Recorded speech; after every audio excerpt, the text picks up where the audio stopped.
This Activision lawsuit saga is slowly coming to an end. There's lots of stuff that has been resolved, but also lots that haven't. I feel with these changes in lawsuits, we are slowly coming to the end of what will happen with Activision and all the changes that will be made there. Now, unfortunately, there's going to be a lot of stuff that doesn't get resolved within Activision, but I'm hoping everything does. But breaking news as of 4 hours ago, the Blizzard Entertainment president, J. Allen Brock, has resigned.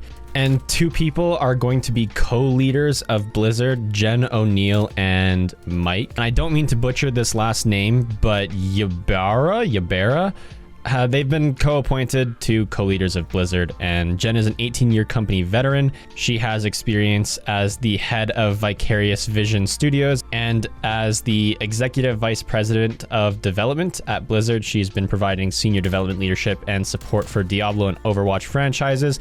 And Mike has been in the technology and gaming industry for 20 years, including 7 years as the senior executive of Microsoft Xbox division. Most recently, he was the general manager of platform and technology at Blizzard, overseeing Battle.net and the development services organization.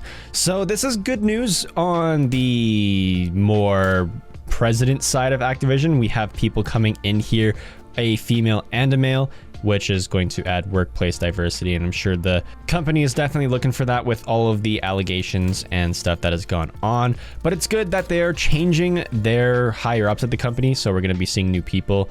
Personally, I still want to see new CEOs and a lot of changes higher ups too. Almost like a fresh rework of the higher ups at the company. But that's not the only thing that's happened. Like, we've seen positive direction changes, like presidents are being changed and the studio taking a little bit more action. Of course, lots of employees still are unpleased, but Brock resigned in the Activision Blizzard's Q2 financial investor call. And another investor call is going to happen at 4:30 p.m. Eastern Standard Time today, that they're going to talk about Q2 and the results of their financial stuff in Q2. So how well Activision's been doing financially within the second quarter of the year.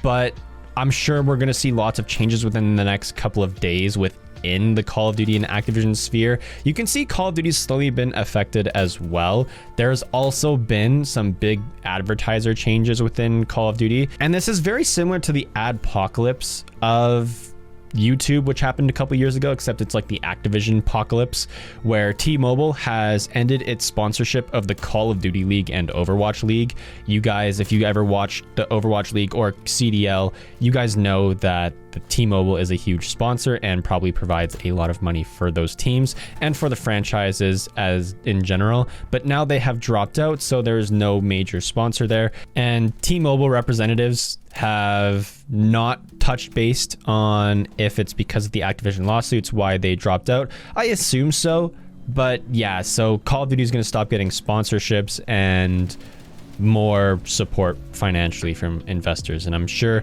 in this investor call Q2, there will be some investors that drop out, which is going to change Call of Duty and Activision drastically, and just other Battle.net games as well. So World of Warcraft and Overwatch and things like that. But it seems like Activision has finally quit. And I don't mean like they've literally quit and Activision will no longer be a company, but a lot of things that Activision are involved with have either quit them, or Activision has just quit in general, especially with the president leaving. So this is going to be a few interesting next couple of months for the Call of Duty franchise. I wonder if this is going to put any delays towards World War II Vanguard. As we all know, is coming out in Q4. It's very interesting to see this whole thing unfold and the changes happen. And the more I read about not really like what happened to cause the lawsuit, but the changes that I'm reading about Activision as the lawsuit goes on, it gives me hope for the company in the future. And I feel like once Activision's back on its feet again and the company has changed for the better, this could be really good for us Call of Duty players, and then just those players who play Activision Blizzard games in the first place on Battle.net.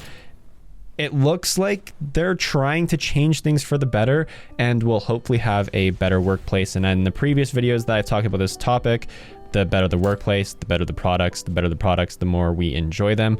But I'm actually slowly starting to get excited because with all these changes for presidents and sponsors and investors going on, it makes me think back to the YouTube adpocalypse of like 2017 when Coke, Pepsi, I don't know if Coke did, but Pepsi, Starbucks, and a bunch of other companies backed out of advertising, and they're all back advertising on YouTube now because YouTube has changed itself. But I feel like all of these are going to force changes not only on the executive side of Activision and the more publishing side, but also the development side of Activision. So that includes Treyarch, Infinity Ward, Sledgehammer. And I feel like once those places get this influence, we're going to be seeing a lot of positive changes. I don't know what those positive changes would be. I just have a gut feeling that they will be positive in the future, and that will take time. If you look back and contrast this situation with the YouTube adpocalypse, YouTube is in a really, really good state right now and has been for a couple of years now, and YouTube's been more popular than ever. But remember, the adpocalypse wasn't just bad for creators, it was bad for YouTube itself. And the whole platform for a couple months, if not a year after the adpocalypse, was in a bad state because of all the changes that were being made and all of the things that needed to be fixed. And I could see that happening with Activision as well. So Activision won't instantly become a better company, and there won't be great changes noticed instantly. It will happen gradually over the time, and I'm sure a year from now Activision will be a completely different company from what it is now, and maybe their monetary gains will be a little bit different, and they might have a little bit different influence, and they might be more of a publicly viewed good company. Now that's going out on a limb because Activision is known for being like a scummy, stingy company. If you guys have watched any of like Penguin Zero's videos or the Ordinary Gamers videos, everyone knows how bad Activision is as a company. And I hope this is what changes them for the better. I honestly want it to change them for the better because once again, it just makes better games for us and makes our experience as consumers better because there might be less predatory microtransaction systems in place, and it'll be like a domino effect. Right now, only the small dominoes are falling at Activision, where small changes are starting to be made, but as those dominoes progress and get bigger and bigger, then there will be bigger changes that will be good for the future of the company and the overall enjoyment of the games, and I'm excited to see where those go.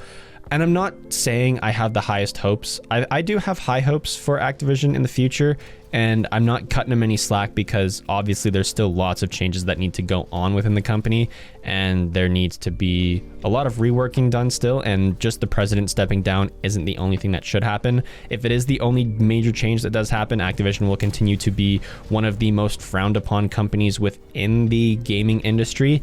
I think Activision might be seen as a worse company than EA right now, especially with this lawsuit going on. We all know EA Games has a bunch of predatory systems to make money off of their games by making the literal same sports games every year with their EA Sports, whether it's like NBA or NFL or just any sports game. It's really predatory, and regardless of how you spend your money on microtransactions, the next game that comes out the following year, you have to buy all those microtransactions all over again.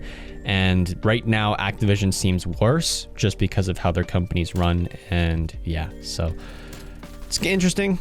It's I thought I'd give you guys an update. I've definitely been following this story pretty much every time something changes.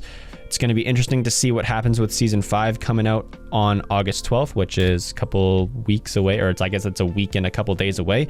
And yeah, let me know what you guys think about this new information coming out about Activision quitting. And yeah, leave a like if you guys did enjoy, dislike if you didn't. Subscribe for more videos in the future. If you guys want to join the Discord or any of the social media links down below to come hang out with us, you can. And I'm about to head out, and if there is one, I'll see you guys in the next one. Peace.